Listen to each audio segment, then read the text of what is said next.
Welcome to the Celebration of You. I'm your host, Holly Dowling. I'm thrilled to share with you incredible people from all over the world who are living and leading extraordinary lives. From overcoming immense adversity to discovering the secret sauce to leading with courage and grace. Their stories are going to bring you hope and inspiration. Now, let the stories begin. So excited for today's guest. And as you all know, there's times, well, most often, that I actually get goosebumps and you never know, maybe tears. And it is because of the joy of the gift and mission that was put on my heart to start this show called Celebration of You. And I'm always in awe of the amazing people I meet in the journey of my life. And I want to pause and thank everyone that listens to this show, because if you weren't listening, we wouldn't be celebrating amazing people. So 87 countries around the world. I can't even begin to tell you the millions of people listening. And I want to thank iTunes and iHeartRadio and SoundCloud and everybody out there that's having our show on your platform. So today, okay, you guys, get ready. You know, I love to introduce my guests, and I always have some fun nugget. This one is really fun for me. So you know, for many of you know that my passion, my husband and I love going to the wine country. As a matter of fact, we're probably going to try to find a second place out there. And one of our favorite wineries that we were just recently visiting and we'll be at again here in the next few weeks, I walk into the tasting room and I meet this amazing woman who I'm like, oh my God, where have you been my whole life? Like, I feel like you're my soul sister. So we begin talking. And she is on the show today because she's got a story that blew my mind. So I would love the honor of introducing you to Lucy Millman. Lucy, thank you, my love, for being here. Thank you, Holly. Oh, you just don't have no idea.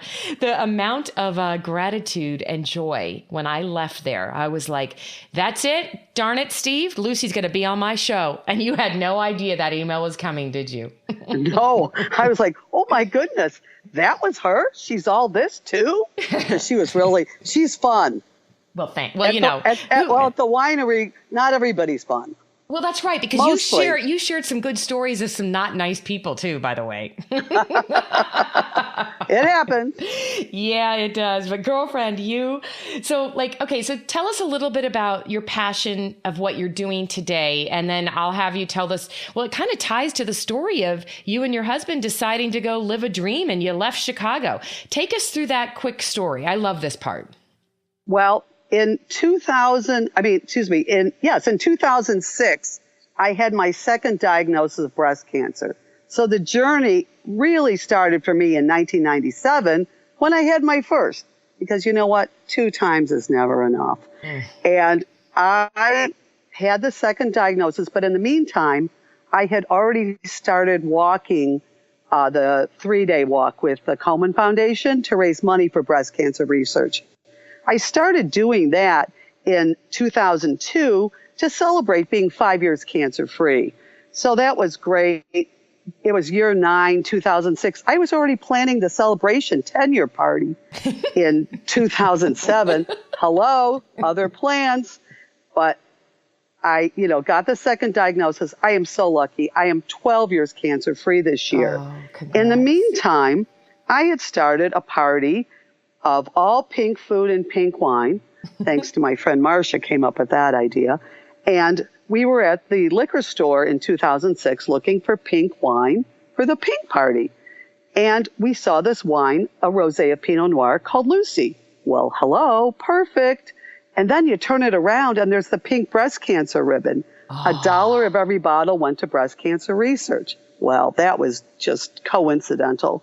So we could only buy 2 bottles, though, because it was like $25 a bottle, and we were having 100 people. So we got home, and I didn't know. My husband went upstairs, and he called the 800 number on the bottle and said, hey, thank you so much for what you're doing. Left a message on their voicemail. They called him right back, said, when is this party? How can we help? They sent us 7 cases of wine, people. That's 7 times 12 for those of you not in the business that don't know what a case is. And then, so that was great. The party was a smash. If you donated $100, you got a free bottle of wine. And it's really good. That's the other thing. So it was good wine. And then in July, I got a check for $5,000. Now, that's a lot of money when you have to do these walks. There's a lot of people that struggle to raise $2,300, whatever. So I was like, I've got to go meet these people. I have got to go hug them in person. Well, the next year, 2007, we went out. The vineyard is in the Santa Lucia Highlands, so that's like east of Monterey. And they had just bought a winery in Santa Rosa, where I happen to live now. That's what started the journey. It's the Pisoni family, and they make really good wine. And their people, the family, that's another good story. They're really nice people, just so welcoming and loving. And we came on that trip because we wanted to meet the other son that makes the wine that wasn't at the gathering down in the Salinas Valley. So we drove up to Santa Rosa. At that time, we had this wonderful trip. We loved it. I had never been up here, even though we have a love of wine going back to my husband and I from when we first were dating. So at that time, my husband said, I don't care what we do. We're moving out here. 20 years at one job is enough. Ooh. So just to make sure everybody listening gets to know this, at this time when you're making this trip to the wine country, Lucy, you guys are living in Chicago, right? Yes. Okay. We lived in a suburb of Chicago. We had real jobs. We worked at our real jobs. I worked at Northwestern University for almost 25 years, and my husband worked for the Rotary Foundation. So, we had good jobs, and it was great, but, there's snow, there's ice, and there's wine to be purchased at the liquor store, but it's not fun wine. I know. That's why we go out there. So you guys go on this trip to go meet the people that help support you, that just blew your mind. And now you've decided that's it. We're going to make a plan and we're moving. And how long was it from that trip that you guys moved? It was like 7 years later. And You know what? Everybody out there, it is so great to have a dream. Your veritable light at the end of the tunnel. It was really fun in those ensuing 7 winters to think, we're not going to always be here. And we started coming out to California like twice a year just to buy wine. And we were in a bunch of wine clubs that we shared with some of our wine-worthy friends in Chicago. You guys know who you are, Steve and Judy, Paul and Mark. Look at you. You're like, you'll be listening and you'll know. Yeah. So, we understand shipping. I joke with people that I meet at the winery. I say, we just moved here because it was cheaper than shipping wine. Oh, well, and it's just, to me, just knowing that there's so many nuggets that I don't want people to miss, Lucy. And this is why I was so excited to have you on the show, because you can hear the joy coming through your voice. And in the midst of being diagnosed, and I want to take you back to that, if you don't mind. I want to take you back to the first diagnosis, because in 1997, we didn't have what we have today with all this amazing medical technology.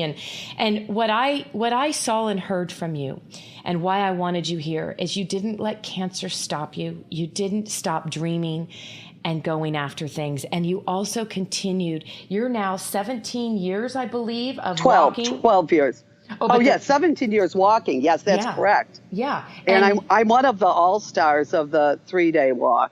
And you've raised how much money now? I've raised over $200,000 lifetime. And that's with Komen. So that's since 2005. So it doesn't even count my first 3 years. Unbelievable. Unbelievable. There's like 31 other people that have raised over $100,000. There's little people in your midst. You have no idea. But the group of us, we're just passionate about it. When you go on these walks, I didn't want to go the first year. I was like, who wants to be with a bunch of people talking about cancer? Yuck. Well, it's so not that. It's a celebration. It is a celebration of you. It really is. And that's why after I went the first year, I'm like, this is like going to summer camp. You see your best friends for like 3 days and you're happy and you realize how lucky you are. So I started doing it to celebrate being well yet another year. Well, yeah, you're thriving. I mean, this is far beyond surviving. I love your attitude because you're thriving and you've been just continuing to give back. It's continuing to live a dream and continuing to give back. So take us back just very quickly, if you wouldn't mind, to the first, because I don't even know, like the first diagnosis. Well, it was 97, but there's breast cancer in my family. I have an aunt that died, when her daughter was 16 years old. There's a lot of stuff. So I knew, my mother, I had a baseline mammogram at like 30 or 32. And, with insurance and stuff, I was pretty lucky because they didn't really bother me about it. But now you have to it's very difficult to get that done. But so that was helpful. And I was religious about it, knowing, and, the doctor found it. And I was very lucky. I had wonderful care. And part of that, if you're ever sick, think about the people that are taking care of you. If you're cheerful and you just sort of are happy, bring them a box of candy. It's much nicer to help people that are cheerful. You have every right to be a crabapple, but it's just try to smile. It really makes everybody's day better, and it will make you better. So that, I did that. My son was 10 years old during the first diagnosis. It was, it's really hard for a little kid. They think, oh, you're going to die. That is kind of what you think at first. And I had to do the chemo and the radiation. And that's one of the best things that's happening right now is part of the Komen doctors have just identified there's a test they do, like when they're doing the biopsy on the tissue that is cancerous, they can now tell which people need chemo and which don't, which is saving pretty much 90% of the people. So wow, I didn't even know I think that.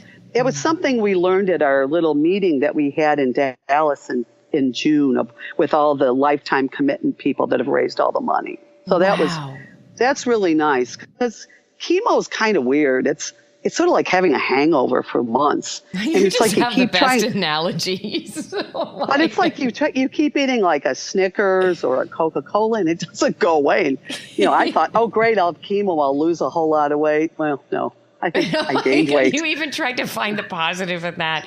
Yeah. Well, and the other thing is, this is one. It's like it doesn't make the hair on your legs go away.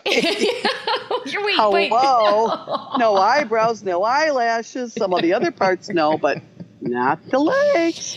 And you see, Lucy, it's the joy and the attitude as to why I just fell passionately in awe of you and was like, I could be around you all day long. I think all of us in this world need to, I always say, be very intentional about the people you spend your discretionary time with. They should be lifting you up, not pulling you down. We don't need emotional vampires in our life. And you've continued to live with such a beautiful attitude. And this wasn't the only time. So then you're all cleaned and healed. And then what was the surprise in 2002? Well, that was 2007. My girlfriend got me walking in 2002, and then I was hooked. I just loved it. So I started doing it. And then in 2006, when it happened again, I'm like, you've got to be kidding me. But then I went in, and they were going to remove the one diseased breast. And I said, I want a match set because this is another thing. I wasn't going to let cancer. I didn't want to look in the mirror the rest of my life and be reminded, you have like these scars on your body and it looks like a big cross, but it's not religious. And I just said, look, here will be the upside of this. I'm going to get a really nice chest. And, I'm 65 now. And, man, it's great. They don't go anywhere. So that was a nice benefit. The perks.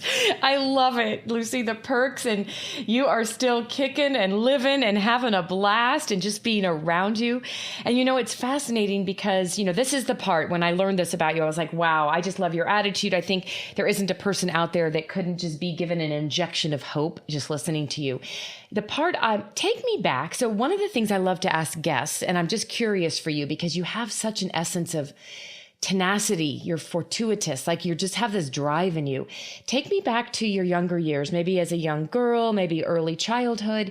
I'm curious, was there a pivotal moment in your life early on that had a lot to do with the strength and the resilience factor that you have now? I don't know. Maybe maybe it was, maybe it wasn't. I'm curious. I mean, my mother is the eldest of 5 sisters, and her father died when I was like 2. So, she was my grandmother was probably one of my most favorite people in the whole world. She was cool, but even my parents, my dad was an artist, and, he was a painter, but then in his to make money. He was a commercial artist doing that when people didn't do that in the late 50s, like a true madman. And I remember his father was had a construction company. He kept saying, but what do you make? What do you make? How do you make money? So, and he always had, both my brother and I, we were given a lot of freedom to do stuff. We traveled a lot. And, my father always wanted to be like more outrageous than anybody, smoking marijuana on our front porch in the 60s. And, ooh, someone grew it in Indiana. Ooh. And it was like, he should be in California now. So I just grew up with a lot of really good people around me. And I think my parents really let us do a lot of different things. And I guess another thing, I was talking about this yesterday. My dad was an artist. So of course, I wanted to go to art school because it was also like 1971. It was very hip to go to art school. My father finally said to me, are you sure? Are you sure you're good enough? And I was like, thank God he did. Because, well, it's hard. You go to these things, you're like okay where you are in your high school, but then you go to special school and you're like, oh, it's you? Look at this. Here's Picasso over here. So I did end up being an art history major. I don't know how practical that is, but I did get to study a lot of cultures and see pretty things. And, college is just a way to grow up. So it is. And what's kind of cool, though? I'm thinking about where I met you and the world you and your honey live in now. To me, I think why Steve and I fell in love with wine is it's an art. It's a science. When you truly understand. Oh, it truly is. Yeah. This is like a world that you don't drink a glass of wine without truly appreciating the story behind it. And there's so much that goes into the art of it and the science. So I'm just thinking about how it's come full circle for you. You truly are living in the world of art, my love. And it's, the people, California is really interesting, and especially up here. First of all, they're very welcoming to outsiders because so many people are from other places. So I'll go back to when we finally moved out here. So I retired at 59 and like 3/4, and my husband's a year younger than me. And Obamacare had come on the scene, so we could do that for benefits, because the benefits, that's a big deal now. It's hard to make sort of kooky decisions with healthcare because it's so expensive. So when we were coming to Santa Rosa, we decided, okay, we're going to rent something because, you don't know. And we rented like an apartment. We were in one of those, like, I don't know, young 20-something complexes with the gym and the hot tub and the clubhouse. It was really fun. And the pool, it was really fun. And so that was, an adventure. But the whole time we didn't have jobs or anything. We didn't really know how that would go. I knew that from the first time I came to California, I knew I would be a great wine host just because I really, really enjoy meeting people. And it's just fun. It's sort of like being an actor. You give it your all. At night, I come home and you're pretty spent. I am sitting in front of Wheel of Fortune in Jeopardy with my glass of wine, just sort of like by myself, not talking. Don't talk on the phone much at night. So no, because you've been on all day long. Yeah, but it's fun. It's like, but the people, I'm very lucky because the place I work is very busy and it's a real destination. We're one of the top 10 places to go, but it's beautiful. It's the cave is really unique, but the wine's fabulous. I know. And this is something anybody that's out there that thinks they're going to do this, choose your place of employment carefully because they reward you with wine. And who wants a garage of icky wine? Oh my God, Lucy, I love it. What's the point? Well, and now that you're just saying all this, and that's because how we met, it's one of our all-time favorites. We've been a member forever, and it's Bella Vineyards. And so for anybody out there, I never promote products or do all that, but it is an amazing wine, great big red Zins, great Pinot Noirs. You just have some amazing wines. And so, but we have to share that. And and the other people that I work with, that's probably my favorite part of working there. Hospitality is prized above all. Yeah. So they don't care how much we sell. They don't care, but just make sure people have a good time. Mm-hmm. Because if I had to be like a little factory person and sell X and process so many people an hour, what's the point of that? I'll go work at the candy factory. So Well, and you said something that as a guest in your home, when I think about coming there, because it's we come all the time, it is truly, everybody showers you with love. And it is truly like, that's why I think it's just so fun being out there. It's so down to earth. It's just a different world. People don't have all these facades, right? Like everybody's just down to earth and everybody enjoys something. And that's just enjoying wine and good company. And Lucy, I'm just pretty in awe much of you. in a good mood. Yeah. How could you not be in a good mood? Pretty much everybody's in a good mood. Yeah. I always tell people, well, I'm pouring wine in a cave and I don't need sunscreen. How bad can it be? Exactly. And by the way, the caves are still to this day one of our favorite caves. Your caves are extraordinary. And we brought a lot of people. I will say that the hospitality is number one. And girlfriend, just meeting you and knowing I got to have you and celebrate you today, I am in awe. And I just have to ask you a question that I love to ask my guests. And it's just a simple question, but it takes us back on a journey. And, you've had quite the journey and a lot of life experiences. Take me back to your 25-year-old self. And if you were going to wrap this up with a bow and give that young 25-year-old self advice, what advice would you give her, knowing what you've been through and the journeys and amazing experiences you've had in life? Never close a door before it's opened. So when people give you opportunities, just say yes, because you can always say no later, but you don't know until you try it. I've given that advice. When I was at Northwestern, I helped kids a lot. I wasn't a career counselor, but I did a lot of that. And I just say, go on the interview. If they offer it to you and you think it might work, just do it. You don't have to stay there for the rest of your life. And that's, just try things. Mm-hmm. I love that. And how many people we don't even engage or open ourselves up to walking through a door of possibility, and your life can change. You never know what's around and behind that next door.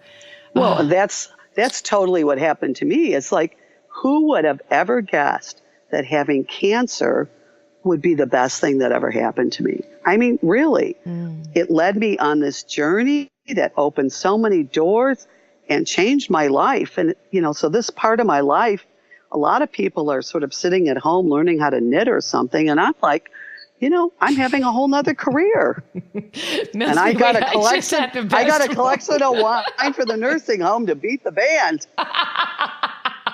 Oh my gosh, I just had the best visual. As you said, most people at this age are sitting at home learning how to knit, and you're sitting at home going, no, I'm going to keep on going and learn how to drink great wine.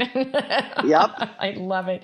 Oh, I can't wait to see you. We're going to be out there here in the next few weeks, and I am going to plan on big hugs. We'll have a marvelous time. Yeah. And please let me know when you're coming. Even if it's a day off of mine, I'll come up there. Oh, yes. We have to see you. I'll send you a quick email. And by the way, speaking of email, if somebody listening wants to reach out to you, maybe they're going through their own challenge with cancer and they don't really have anybody. How can they reach out to you, Lucy? What's best? My email is Lucy, Lucy